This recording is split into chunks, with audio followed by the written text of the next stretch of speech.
आप सभी लोग welcome back to another video of blog. तो गाइस आज मैं दिखाने वाला हूँ आपको अपना केक का लकी ब्लॉक में बेस। तो सबसे पहले टिक टैक और ये कैपुचिनो क्लाउनिनो, ये ब्लैक रिकॉर्ड, ये डिस्कलोनी, ये कैपुचिनो क्लाउनिनो, ये वन मोर 5 डिस्कलोनीज। एंड गाइस अब मैं चलता हूँ सेकंड फ्लोर पर। जैसे जैसे फ्लोर पर जाते जाएंगे वैसे वैसे यहाँ भी खतरनाक होते जाएंगे। यहाँ पे I have a 5 न्यूट्रालो डिनोसाउरो 6 one concon console, one cartridge cooker and 2 normal cartridge cooker.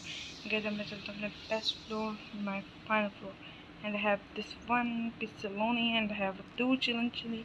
I have a 2 bananita dolphin, I have a 2 strawberry elephant, I have a 2 meow, and I have one more black record. तो gas अगर आपको ये सब चाहिए तो फिर आपको मुझे सब्सक्राइब करना पड़ेगा, लाइक करना पड़ेगा, शेयर करना पड़ेगा, कमेंट करना पड़ेगा।